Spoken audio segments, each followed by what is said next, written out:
chaos, carnage, tempers, and inconsistency. We had a lot of stuff to talk about here in tonight's race from Bristol Dirt, the third time running, and surprisingly for the first time, the dirt guys dominated this race. Of the 200 laps in this race, only 6 of them were led by a driver that doesn't have some type of dirt background. There were 4 leaders: Kyle Busch, Kyle Larson, Tyler Reddick, and Christopher Bell. Bell led the most laps. Larson led 76 laps. Reddick led 69. Kyle Busch led 6, with Christopher Bell leading the way with 100. Now, this race, from a racing perspective, it was much better. The racing was much better than the previous 2 years of racing on dirt at Bristol. The racetrack was a lot more spread out. You could drive on the bottom, middle, up top. It was very racy, the racetrack. You could pick any line you want to and make some type of speed on it. Especially up front, the racing was very, very competitive. In stage number 2, we had a great 3-wide battle between Tyler Reddick and the RCR duo of Kyle Busch and Austin Dillon. Those, especially Austin Dillon, he came to play here today. And also near the end, we had Christopher Bell, Tyler Reddick, and Chase Briscoe also having a 3-wide scrap for the lead. Very entertaining racing. But I must say this: NASCAR fined Denny Hamlin for actions detrimental to the sport. NASCAR needs to find themselves. They need to find their own asses for actions detrimental to the sport, because the amount of inconsistency from start to finish in this race was appalling. I can't count how many times, but I'm pretty sure there was, 15 spins in this race. I mean, Kyle Busch spun, Denny Hamlin spun, Bubba Wallace spun, Logano spun, I think Suarez spun. I'm pretty sure half the field spun at least once. And oddly enough, some of those spins were right away. Whoever is in control of the caution was real trigger happy with the flip of the switch to bring out the caution lights. But then there were some that spun the exact same way, had the exact same spin, no caution. 2 of them was Michael McDowell, who did 2 perfect 360s. No caution for either of them, yet with around 15 laps to go, Kyle Busch spun all by himself and went immediately down to pit road. And no, that was a caution. Yet that spin was no different from any of the other spins that happened earlier in the race. Again, extremely inconsistent from race control. And once again, it just feels like, once again, race control is putting himself in the middle of the drama to, have a late caution, to have a spicy finish near the end. So if I'm NASCAR, I would find y'all selves. Find your own asses, because stop it with the inconsistency. And that's really what killed this race, was the amount of spinning and the inconsistency from race control. Okay, there were some crashes that were necessary to throw, but majority of the spins were single car spins by themselves. They kept going, boom, caution. And some had the same thing and they weren't a caution. Either you call all of them or none of them. But you can't do this flip-flop back and forth, because it just creates so much inconsistency and it really takes away the value of the race. Because again, I thought aside from that, we saw some really, really good racing, up front mostly. Back in the pack, middle of the pack, it was absolute chaos. Drivers hitting each other, running into each other. Not only that, but we saw a little bit of drama involving Kyle Larson and Ryan Preece. So Larson, once again, he's been developing a bad habit of coming up on drivers when he's not clear. Comes up on Ryan Preece coming off of turn number 2, I believe, puts Preece in the wall, and then Preece has multiple moments that basically just takes him really out of contention for having a good finish. And Preece, in response to Larson's move, said this: "Yeah, make sure you return the favor, because he shouldn't make mistakes like that, so I doubt it was." It was not a mistake. Yeah, and his spotter just told me he was telling him. Now, if you remember a couple weeks ago at COTA, I think Preece said something along the lines of that someone needs to get their ass kicked or something along those lines. He was really pissed by how the end of that race went. Now, when Preece said that, a lot of people were assuming, including myself, that, oh, it's just talk. A lot of drivers say they're going to do it, but they don't actually do it. Preece actually was a man of his word. With around 75 laps to go, Preece got payback. Off our turn number 2, Preece puts Larson in the wall, and then Larson had some type of issue that forced his car to turn left. He hits Preece, takes himself out, spins around, and smacks the outside wall, and after that, puts himself in the garage and is out of the race. As for what happened exactly, Preece said this: "Yeah, lose. It's back there in traffic. Yeah, I tried to make time up top and it didn't work. But yeah, keep digging, guys." Obviously, we're still feeling the effects of Denny Hamlin's penalty and appeal a couple of days ago during the week. So obviously, you do not want to admit anything on the radio.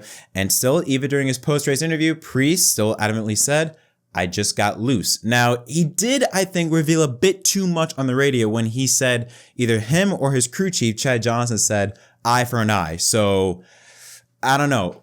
I think he may have revealed a bit too much on the radio. We'll see on Wednesday when NASCAR gives out their penalty report, but there is a good chance we could see Preece have some form of penalty. At least he should.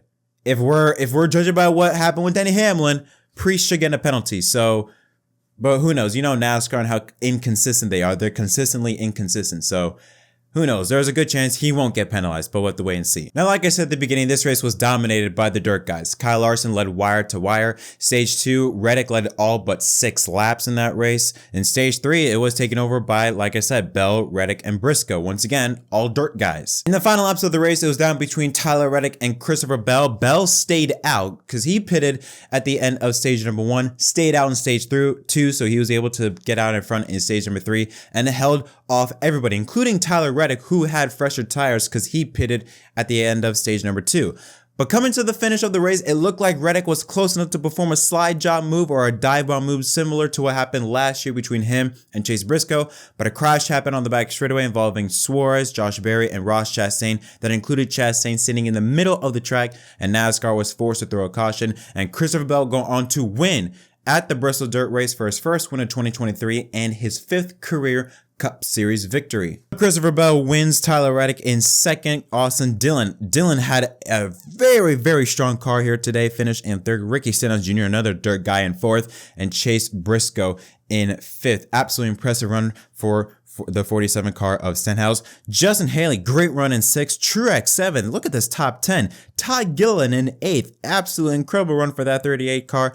Kevin Harvick, who had an average running position of 24th, somehow finished 9th. Michael McDowell from his 2 360 spins somehow finished 10th. Ty Gibbs, the last 4 races, 9th, 9th, and an 11th place run for him. Bubba Wallace, who finished in 12th, he was, like I said, got caught up in a spin on lap 11, then stayed out to start in 2nd place. He was around the top 5 for a good portion of stage number 2, then had issues go on, rallies back to finish in 12th. William Byron, Eric Jones, who spun also, again, no caution in that earlier in the race, and Harrison Burton rounds out the top 15.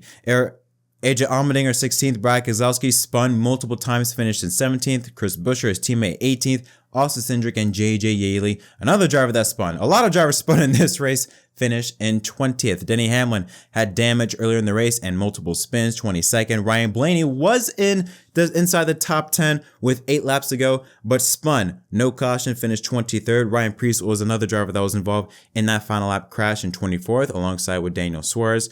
And then the rest of the field, Josh Berry, Ross Chastain, Alex Bowman, Corey LaJoie, the top 30. Eric Almirola, Kyle Busch, who was also on pit road after that spin, after he had 2 problems on the car, finishes in 32nd. Matt Crafton, who replaced Cody Ware after he was just figuring out a personal matter, was dealing with that, finished 34th. Kyle Larson, Jonathan Davenport was also involved in that Larson crash when he spun to the outside wall. And Joey Logano was, like I said, a mess. He was in the wall multiple times, spun multiple times, and I believe it was involved in almost every wreck you could imagine at the beginning of the race. Had some form of issue with the suspension after he hit a guy, went behind the wall, finished in dead last. So I think I said all I needed to say in this race. Again, just to reiterate my points, I thought it was great racing. I thought it was, from a racing perspective, the best Bristol Dirt Race ever out of the 3 that we've had so far. But just the inconsistency of NASCAR's race control, the amount of spinning that we saw, it just made the race very funky. But the racing that we actually saw was fantastic. Great battles up front. You could, like I said, race anywhere on the racetrack. You could race on the bottom, middle, top. We saw a lot of 3-wide, maybe even a little bit of 4-wide racing that went pretty well. So from a racing perspective, I really enjoyed. Just the inconsistency I really did not enjoy. Now, the question I think we all need to ask ourselves is the future of NASCAR at the Bristol Dirt Race. Now, yet last year, great attendance. This year, attendance went down. I mean, did not look that good compared to last year, which was interesting because usually while ratings have gone down, the attendance, from at least from an eyeball point of view, seems to have gone up. So to see Bristol come down in this Easter special compared to last year was quite shocking to see. I know we have to consider Easter, being a holiday, not many people are going to go out. Still, it was quite shocking to see it dip that much. The drivers, some of the drivers, they loved it. You know, Christopher Bell said he had a lot of fun. Chase Briscoe said it felt like a proper dirt race, which I can agree with that. It felt more like a normal dirt race than in the previous 2 years. But the question remains is the future of NASCAR at the Bristol Dirt. We know the looming future about Nashville Fairgrounds. We got North Wilkesboro. That's going to be an all-star race this year. Could this be the final time we see the Bristol Dirt race in action for the Cup Series? I believe so. Because in previous years, the previous 2 years, it was always adamant that Bristol Dirt will be back next year. But this time, they haven't been so positive yet. It could still come back, but they haven't been as positive as they were in previous years. So I would love to see NASCAR on dirt. I know there are some fans that don't like it. I like it. I think, you know, for the most popular form of racing in America, I think it's awesome to have the most diverse schedule in all sports, to race on the big super speedways, to the small short tracks, to the most technical and big swooping road courses and street circuits, to the muddiest, like racing on dirt. So I would love to see the Cup Series return on dirt. Me personally, I would prefer to go to a track like Eldora that is properly built for dirt racing. I know Bristol did a great job this year around, but I think better off maybe next year, if possible, depending on what Tony Stewart says. I would like for it to go to Eldora and not on Easter. I prefer it to go in May, Midsummer or Mudsummer Classic. Do it in May at Eldora. But that's just my opinion. That's what I prefer. Overall, I enjoyed this race. Again, annoying with the inconsistency and the spinning, but I overall enjoyed this race. Maybe give it a 7 out of 10, 7.5 out of 10. Because the racing was good. It was just the inconsistency and the spinning that kind of annoyed me. So maybe I'll give it a 7. But overall, I enjoyed the race. Congratulations to Christopher Bell, your winner at the Bristol Dirt. Let me know your thoughts in the comment section down below. Did you like it? Did you not? And until next time, my name is Jett from MDK. Thank y'all so much for watching, and we'll see you next time.